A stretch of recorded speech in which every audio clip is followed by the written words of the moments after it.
This podcast is sponsored by nobody. Hey dudes, welcome to Splat from the Past, the only 80s themed horror sci-fi show where things can get totally radical.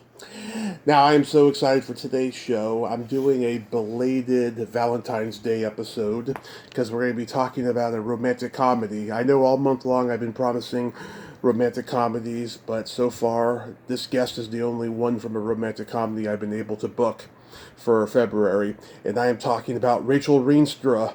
Rachel, of course, is known throughout the world as a conservationist and the host of the Wildlife Docs, the Emmy-nominated show about wildlife. And not only that, she was also in Nice Guys Sleep Alone, a very underrated indie romantic comedy from 1999. She will be my second guest from it today. I had Stu Pollard on 5 years ago for the 20th, and now I have her on for the 25th.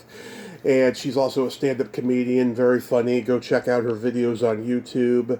And she guest starred on shows like MADTV, Sabrina the Teenage Witch, lots of shows. And it's going to be a great conversation today. I can't wait. And she comes from the Bible Belt Christian School in Detroit. It's going to be a pretty interesting conversation today, I have to say.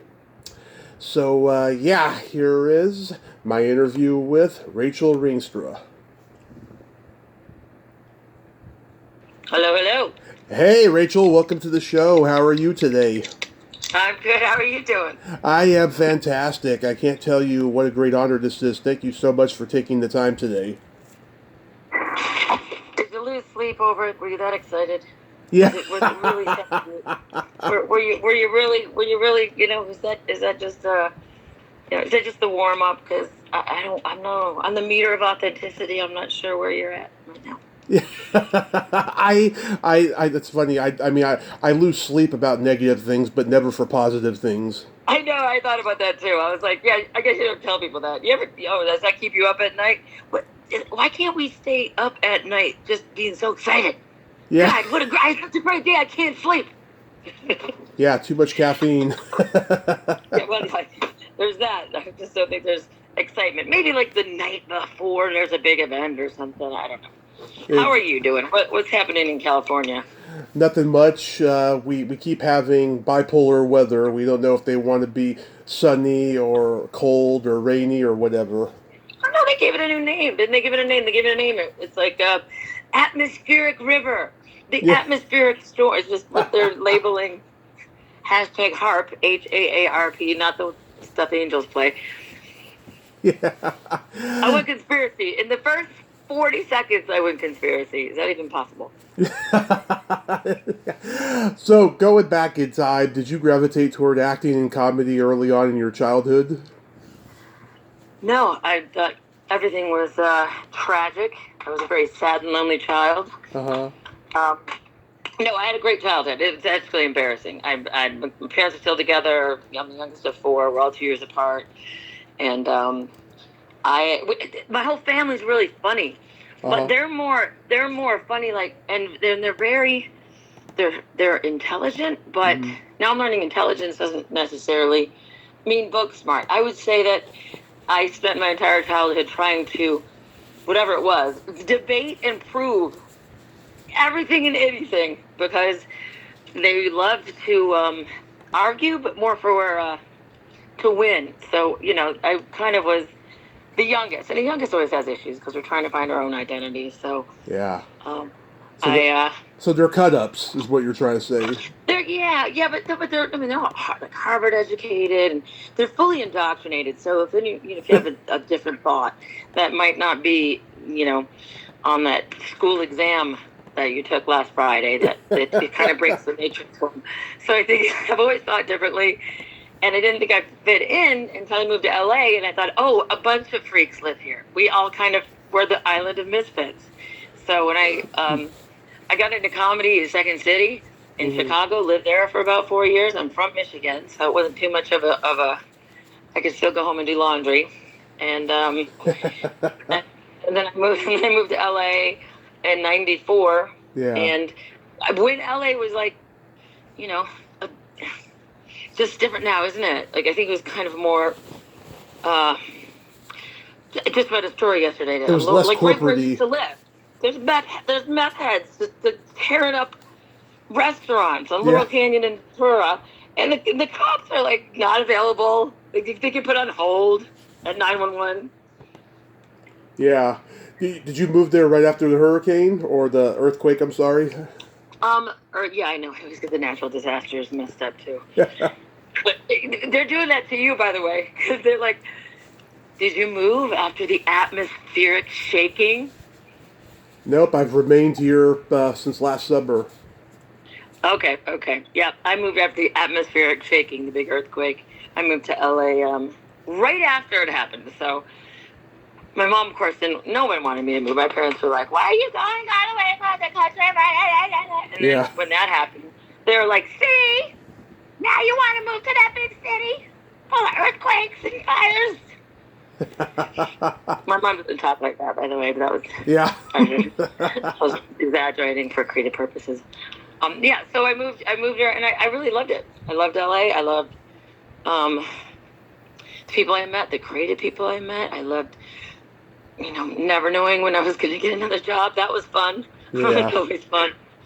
The constant feeling of angst that LA loves to, I don't know, just swimming in that fear of everyone's working but me. Yeah. You know. So when was the moment that you wanted to act and do comedy? Well, I don't know if it was acting. I know that in high school, rather than writing papers, this is back when they had the bigger video cameras you put on your shoulder. Mm-hmm. And back when it was reel to reel. 35 millimeter. No, back in the day, I would just ask if I could do videos of my paper, and like so I could act out. And for example, in religions, we had I videoed myself as Muhammad. I videoed myself as Jesus, and then I was interviewing me. It was all like a skit, and some of my teachers were kind enough to allow me to present the paper in more of a Saturday Night Live kind of way. Yeah. I think they were more curious. So I always loved interviewing people. I'd walk around with a video camera and ask people at the gas stations, why they put gas in their cars, just stupid shit. While other kids in a small town were doing drugs, I was videoing people. So I think hosting and comedy were my desires, but I didn't think you could make a living doing it. And so I got into acting. I did some commercials and did some a lot of voiceovers. Mm-hmm. And then my friend was with a hosting agent, and he said, "You got to meet this guy because you already are a host. You just." Yeah. It was not, that was when hosting just began, and they had like hosting agents and. Yeah. So what year did you start doing stand-up, and where did you do it for the first time? Well, I started doing Second City in Chicago, right. And that wasn't stand-up. That was more improv. Yeah. And I started doing it in 2001. Uh-huh. And, because who doesn't want to laugh about 9/11? It's great time to get into comedy when the whole country is feeling just kind of, giddy, really, pretty much. So I did it. I didn't commit as much as I probably should have to the craft because I just saw myself, aging in bars and still doing warm ups for like the big fat rooch guy who's going to be always headlining. I get up there with my blonde hair and they'd be like, "Okay, girl, why are you funny?" You kind of had to prove yourself all the time. It was fun because it was like therapy on stage, but yeah. It led to me getting a animal show on Discovery called Misadventure, where I traveled the world and compared. Which we'll talk about. Yes.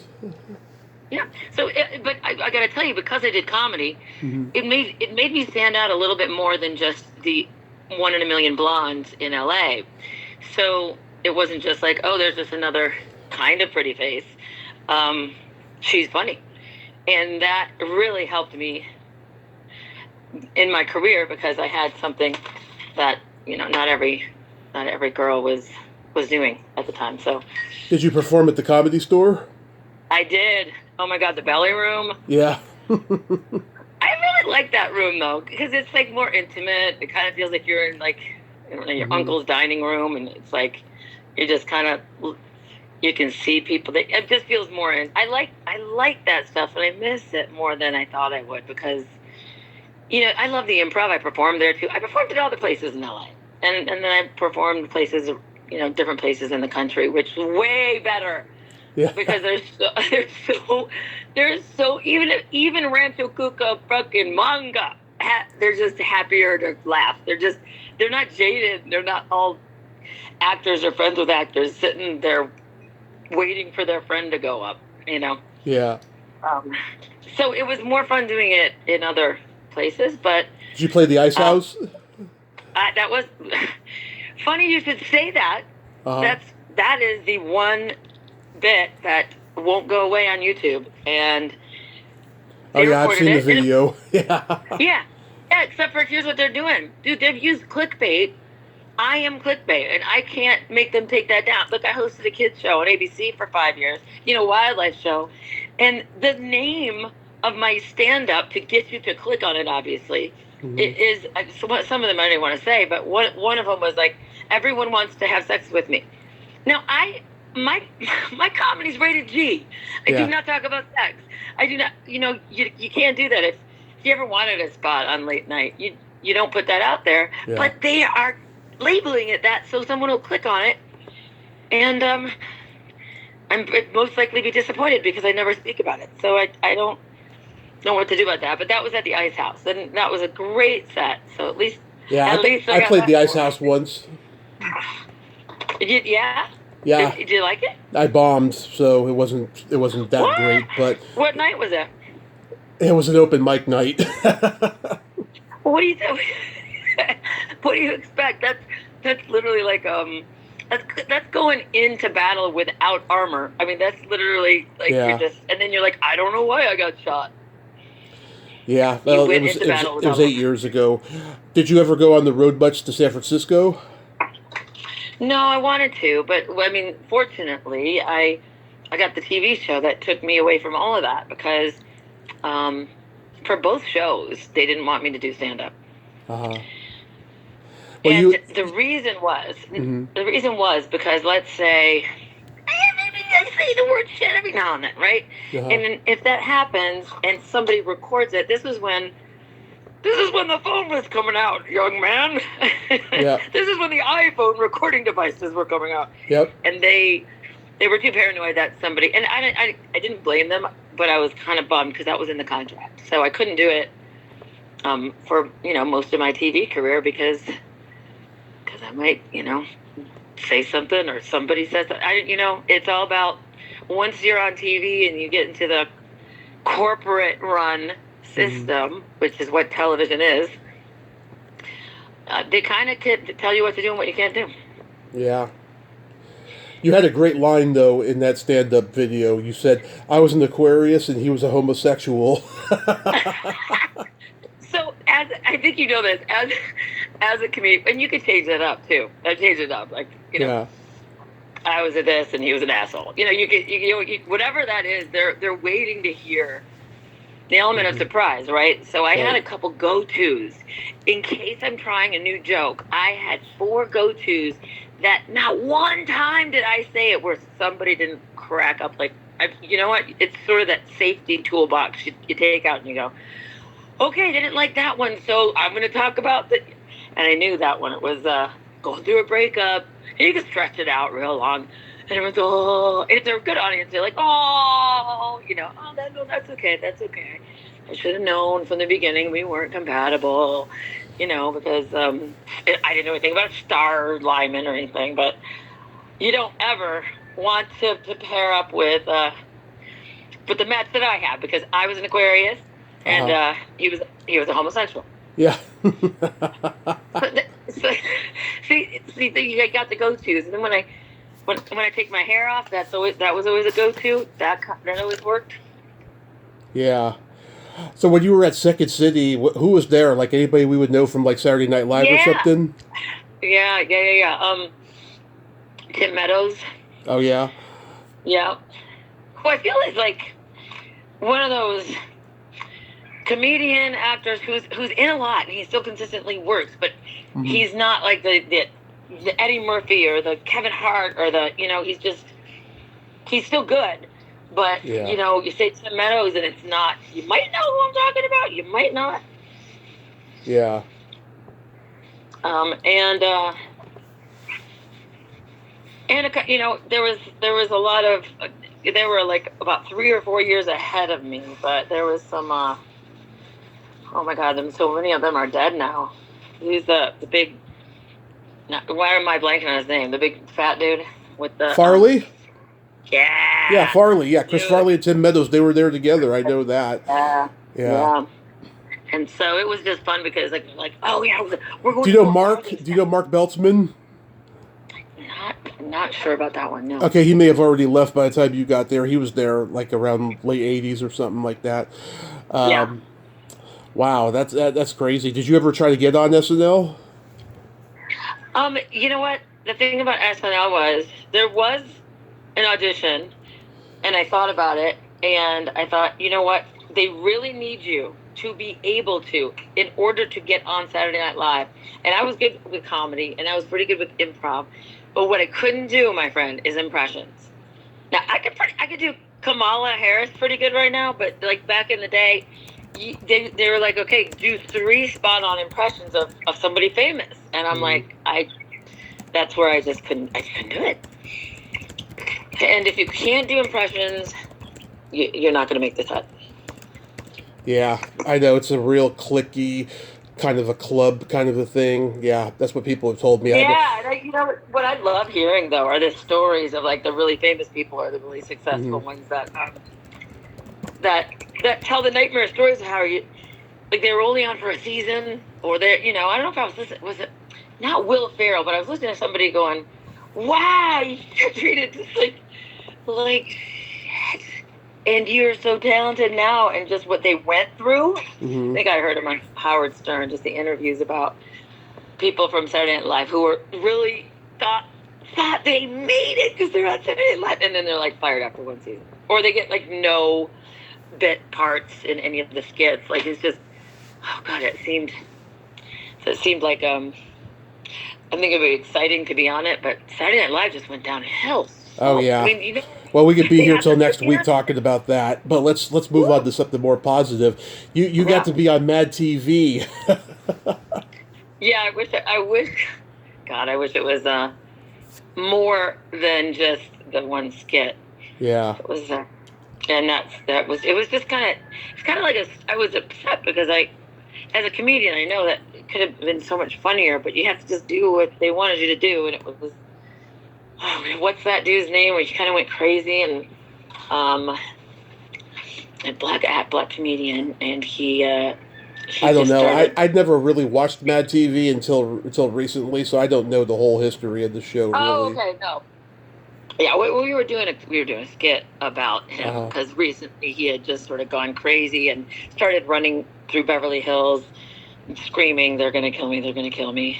And I don't know.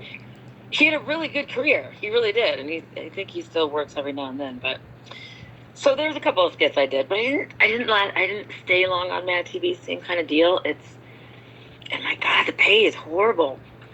Yeah, I think was Patton Oswalt still on? What'd you say? Was Patton Oswalt still a writer on there? Yeah, and you know who I always I became sort of friends with her, but I always was absolutely jealous of Nicole Sullivan. Okay, yeah. Because and then she went on to have a sitcom and whatnot. And how about Brian Callen? Did you know him from stand up? No, I wish. I really, really liked him, but there's certain people that I wish I would have spent more time with. It just didn't happen. But I was, Jimmy Dore is? Jimmy Dore. I know who he is, but I've never met him. Yeah, so Jimmy Dore now is going freaking, now he's all over the place. He's on Tucker. He's got his own sort of political satire comedy on YouTube, and he's doing incredibly well. and he was like my first boyfriend in LA. We were together for like 5 years. Nice. And no, it was, but you don't put two comedians together. Are you high? That's like the worst combination. I never saw this movie, but the title is funny. 30 still single, contemplating suicide. Yeah, and I think they should increase that age. Number one, like 30 to me now is like so young. Like, come on, live your life. It was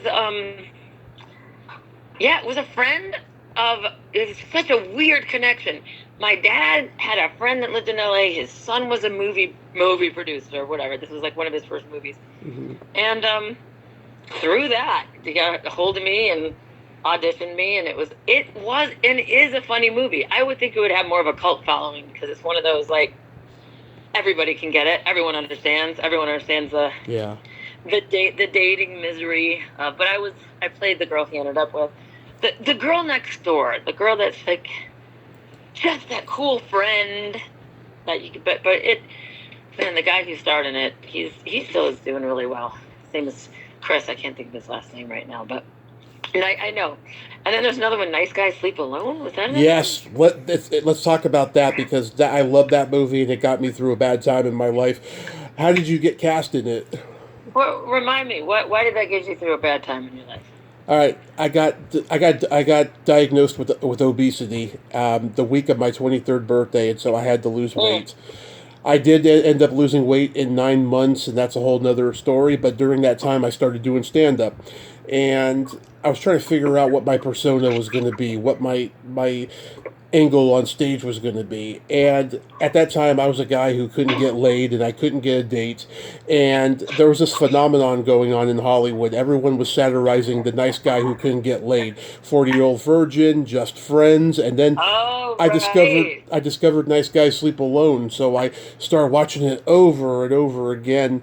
And these movies kind of helped me develop my persona, except it had a twist to it. I would do these Rodney Dangerfield style one-liners about how I can't get a date or I can't get laid, and then the twist is I start saying misogynistic things, and then it becomes evident why I can't get a date. And I did that for about a year and a half or 2 years, and then I started getting laid when I worked in the bar business afterwards, and then I didn't have to do that no more. That's so funny, isn't it? It's like, or just being on stage, it gives you like a different persona. Well, that movie, I got to play a Southern belle that was such a fun part.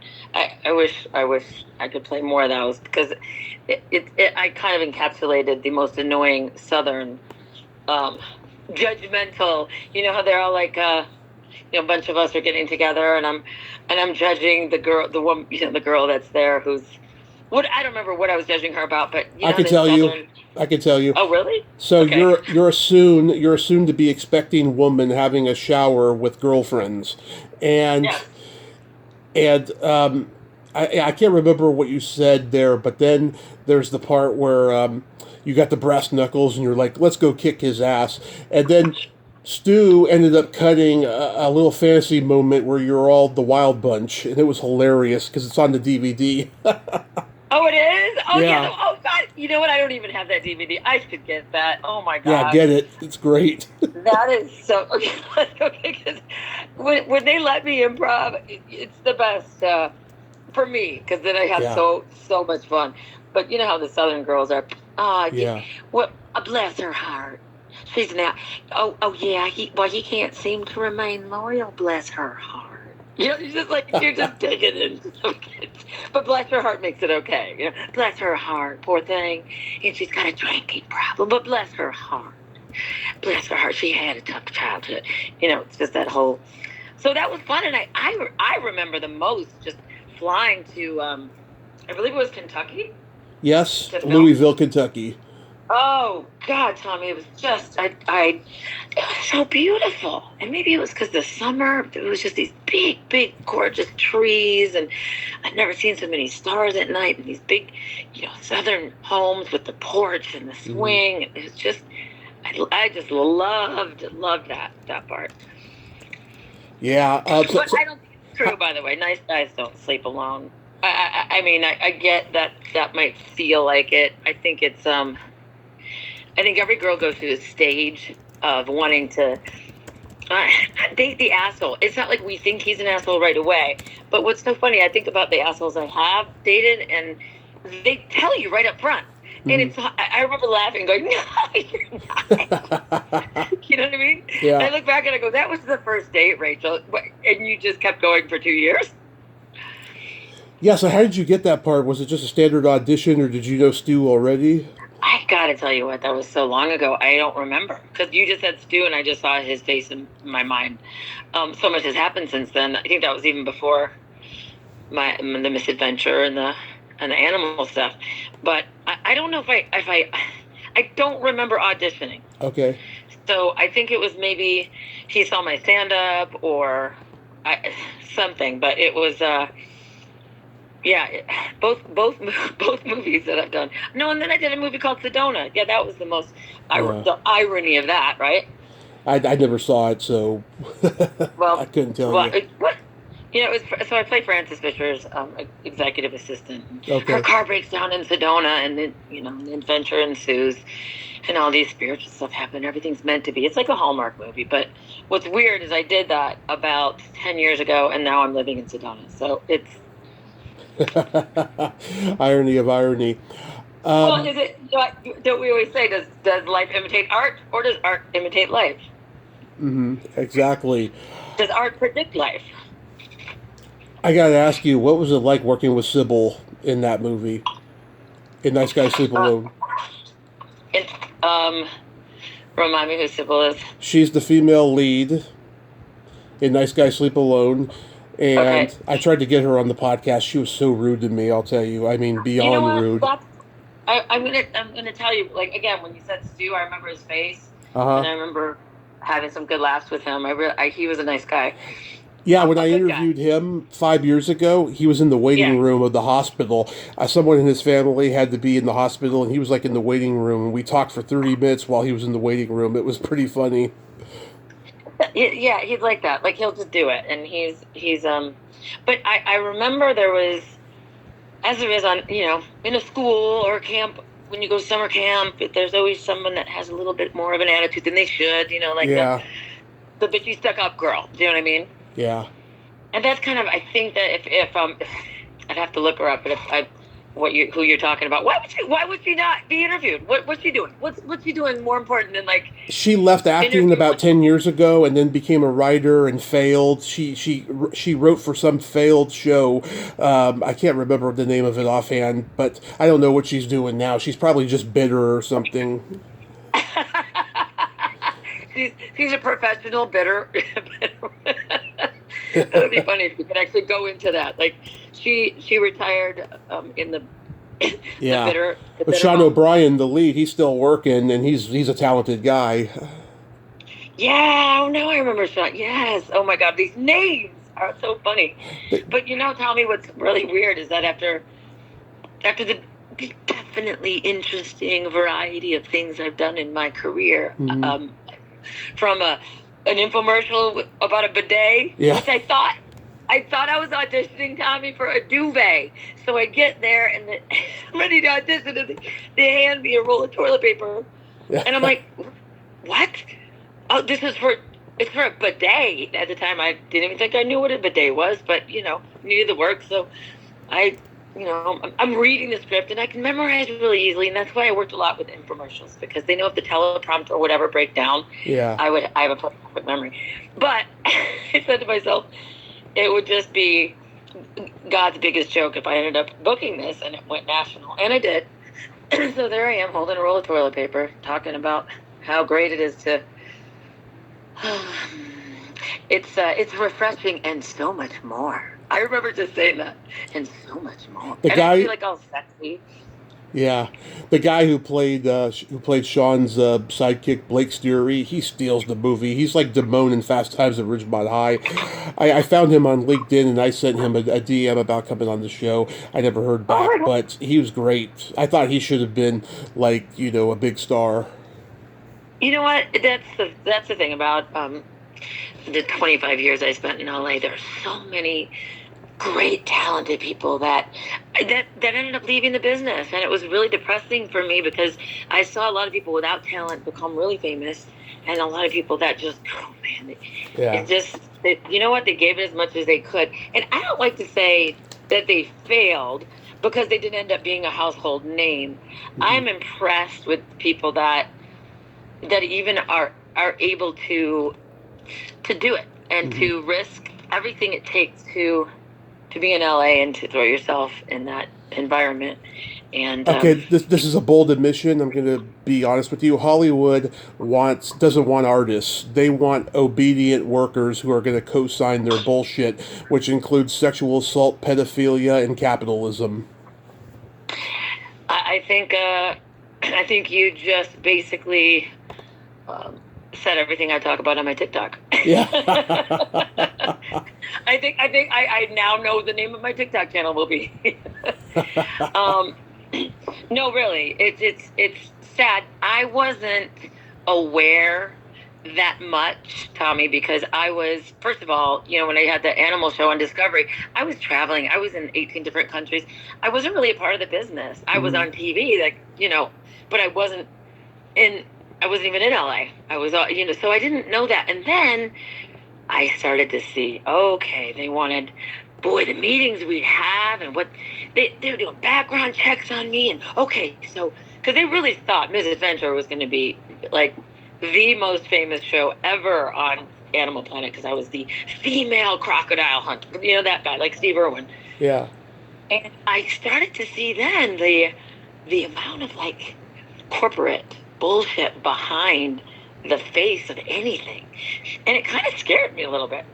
And then the same thing when I was on ABC. You see, the people that I was on ABC, but it was a syndicated show, The Wildlife Docs, okay, and it was really owned by SeaWorld because SeaWorld was trying to up their reputation after and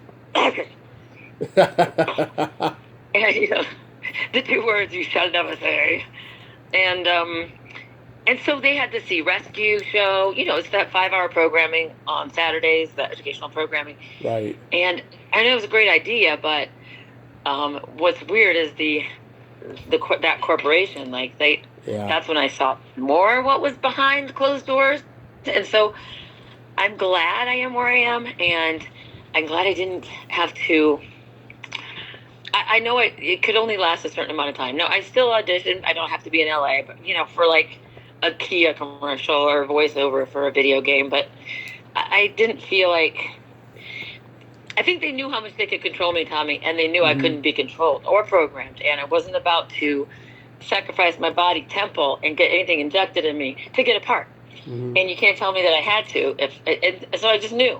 I left right before the pandemic, and I'm really glad that I did because I wouldn't have worked anyway, because I wouldn't have succumbed to their big pharma run, which now it all is, and the pedophilia stuff.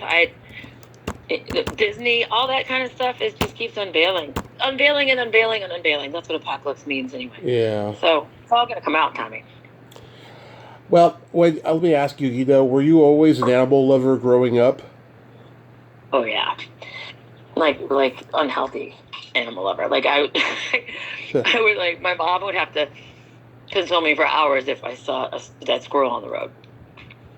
And I don't know why. I mean, I lived for a year in Ethiopia. My dad and my grandpa, they were missionary doctors, and they were opening hospitals in third world countries. So like a monkey outside and seeing giraffes and elephants was normal. That was like, I thought everybody had that. So I think I was really imprinted at a young age. But I just have always loved animals more than people. And I love people. But animals are on another level. Yeah. So, like, have you ever been, like, bitten or, or stung by an animal or some sort?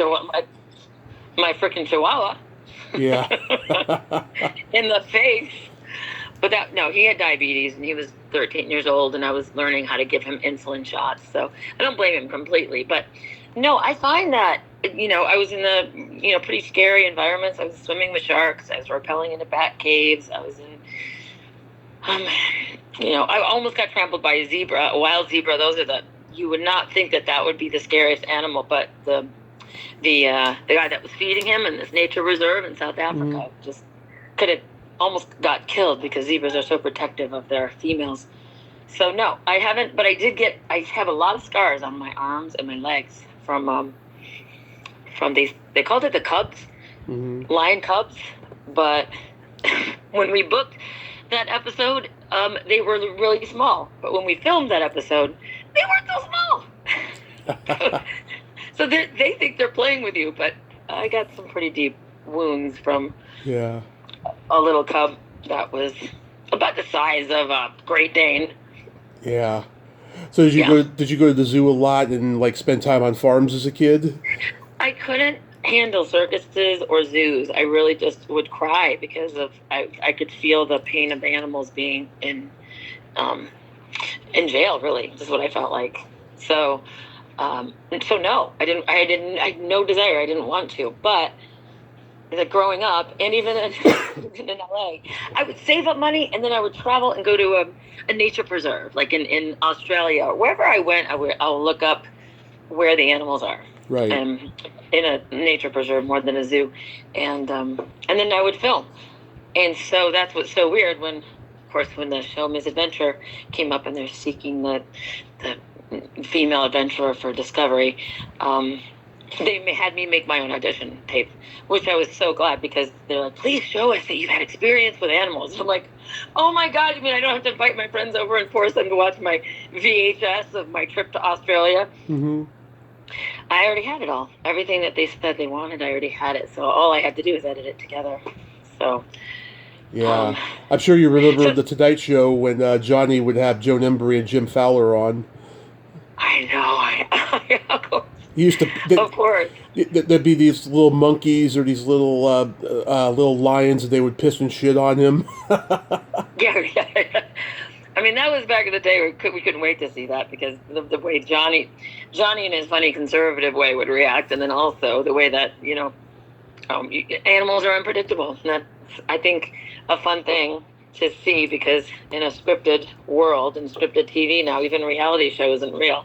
So it's always refreshing to see what animals are going to do in the moment on a live stage. But I did a live stage event with Jack Hanna. That was hysterical. That was at SeaWorld, and it was that was really fun. Just presenting animals. But we always had some kind of event that happened with one of them, a bird shitting on me, or something. Yeah. So I wanted to bring up real quick. You were on Becker and Sabrina the Teenage Witch. Anything about those experiences you remember? Yeah, of course. You kidding me? I was so excited when I was on Becker. Man, yeah, it was a funny show. Yeah, Ted, man, he kills me on Curb. He's so great. He is a very down-to-earth, authentic person. Mm-hmm.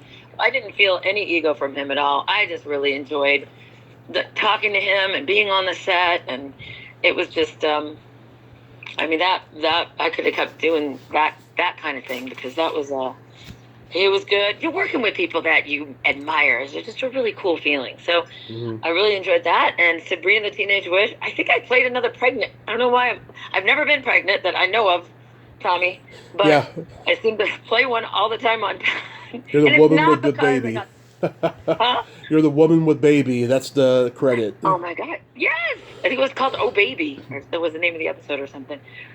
But, no, that was just... That was okay. It's always fun to be on sitcoms, but when you have like 3 or 4 lines, it's just not as, you just start going, oh man, I'm better. Yeah, I could do so much more than the 1 or 3 lines they give you because it doesn't give you a chance to actually use any of your gifts. And I know now because I'm living on a ranch in like near Sedona, and the guy who bought this 55, I don't know. It was 55 years ago, but it's a 30-acre ranch with 43 trees and whatnot. He used to be on General Hospital. I grew up watching him. He was Dr. Rick Weber on General Hospital. He was Luke and Laura's dad. Okay. And the reason I say that is I remember watching him on General Hospital, and he was a main character for 20 years, but he never really got to shine as far as his acting He was just always that doctor, and so I think he's had a good career, but frustrating because so many people who have an okay career, their real talents are never get to be highlighted. Yeah, wow. So, do you hope to have another wildlife show in the future? Like, what are your plans now? What do you got upcoming?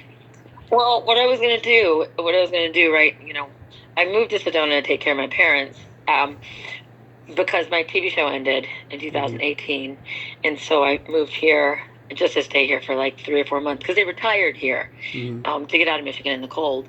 And then I got 2 months with them, and the world shut down. Yeah. Which, of course, I predicted. So at least I got a little respect from my family as far as that goes. I'm like, the world's going to shut down. They're like, she's insane. She's saying the world's going to shut down.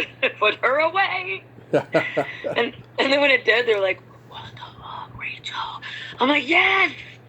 I've been watching China. Usually that's how you know the future. But anyway, what I wanted to do before that happened was use my animal platform to take people on ecotourism trips to Costa Rica, because there's an animal foundation that I volunteer for called Kids Saving the Rainforest.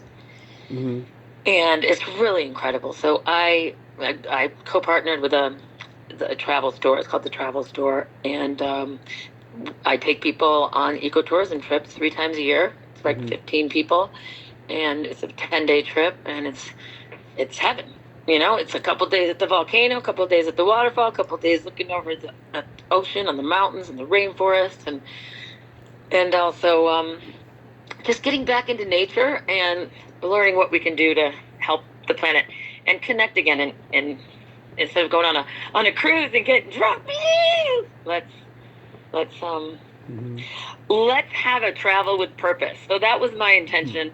But the world shut down. Couldn't go to Costa Rica. I ended up staying in Sedona for lockdown and started a company called Divine Detours. And that is what I do now. I own the #1 Vortex to Vineyard tour here in Sedona. So wow. It's a full-time gig, dude. So you're a tour guide for a vineyard that you own? Yeah, no, I don't own a vineyard. Oh, no. Oh, that kind of money. You don't get that kind of money from a kid's I'm confused. I don't know what you just said. All right. So there's a Sedona, Arizona has a lot of tourists to come here because it's a destination place. It's a gorgeous with red rocks, and it looks similar to Moab, Utah. And so when I was here, I thought, and they have vineyards here, like beautiful vineyards, about 7 of them. And so, right after lockdown, when I was like, what am I going to do? I got to start over. I'm not going back to LA. I started working for somebody who had a wine tour company. And then I started working for him going, oh, I can do this. And I had a dream one night. And the dream was that the company would be called Divine, like Vine, and then Detours. Because I kind of took a divine detour by being in Sedona. And we all have divine detours in our life when you think you're going one way and there's a detour sign, and God or the higher power has a whole different idea of what you're going to do. So I started the company Divine Detours. I'm the sole owner, and I started marketing myself, and I've been doing it for about 2 years, and now it's the #1 Vortex to Vineyard tour in Sedona. So I love it. I get to spend time with people, and I want to put cameras in the car and just turn this into a reality show. But do they recognize you from TV? I mean, I think, I mean, of course I used that a little bit in the marketing, but some, at this point, I have a lot of 5-star reviews, so people kind of skip over everything else. So some of them are like, oh, you're on TV? And then some of them do it because I was on TV. So I get some bookings because they recognize me, but most of the bookings, it's just, come on, who recognizes someone from a educational program on Saturday morning, I mean, maybe, but so you're invited, Tommy, to come to Sedona anytime because it's a wonderful tour. It's a 4-hour tour. I lived in Arizona very briefly back in 2007, and I haven't been back since, and that's by design. I hate it over there. Well, I tell you what, I don't like Phoenix at all. Like, I'm not a fan of Arizona. Sedona is like its own, like, the moment you drive into Sedona, it's these huge red and white and beautiful. It looks like the Alps meets, like I said, Moab, Utah, and it's just breathtaking. Yeah. And when people come here, a lot of people compare it to the first time they went to Hawaii. The amount of peace they feel here and beauty is just. And then you go to Phoenix, and I'm like, wah, wah. Yeah. You know what I mean? So some people don't even. I didn't really know about Sedona before my mom and dad retired here. So that's the only. Yeah, Really we lived in Glendale on the way to Arizona State, and it was just hot. When we left, it was 120 degrees. Yeah, that's the thing about I couldn't do that. In Sedona, it's like on the way to Flagstaff, and I'm like 2 hours from the Grand Canyon, so we have the perfect temperature. It won't ever get above. I mean, the hottest month is August, and we just had snow last week, so it's the perfect temperature for for staying sane. And then we have these beautiful thunderstorms, and this was called, believe it or not, this was called Little Hollywood, Tommy. I never knew it, but Sedona was called Little Hollywood because they filmed over 100 westerns back in the day, including one that Elvis was in. So Yeah. Walt Disney has a home here. Lucille Ball has a home here. I mean, this was a place, and you can see from the topography of the area why they would film westerns here, because it's just. Oh, absolutely. You feel like you're in a western. You're just walking outside. Rachel, this has been a tremendous honor. You are a national treasure. Thank you so much. I hope your dad feels better and that your birthday was good this week. Yes, thank you. It came and went, and I appreciate you and respect what you're doing. And thanks for being persistent. I get so many direct messages on Facebook. I just stopped. It was just too much, and so I know that you're. I'm sorry if I was in and out and hard to reach, but I'm glad that we got to speak. By the way, I do have a YouTube channel, Rachel Reenstra, but I'm bringing more and more people over to TikTok, Rachel Reenstra. That's the name, TikTok, Rachel Reenstra. If you want to see short form, inspirational conspiracies, this is what I call them. Yes, I'm a subscriber, by the way. Oh boy! All right, good. Good. All right. Awesome. Well, I appreciate you very much. And I look forward to keeping in touch and talk again soon. Yes, I appreciate you too, Rachel. Have a great rest of your day and be safe out there. All right, darling. Talk to you soon. Bye-bye. Talk to you soon. Bye-bye. Well, there you have it. Rachel Reenstra, ain't she a sweetheart? Wow, she is a force of nature, and I enjoyed talking to her so much. She is funny, and I'm so glad that we got to talk today. Well, until next time, this is Tommy Throwback Kovac saying there's no shame in living in the past because the present sucks. Liar, dudes!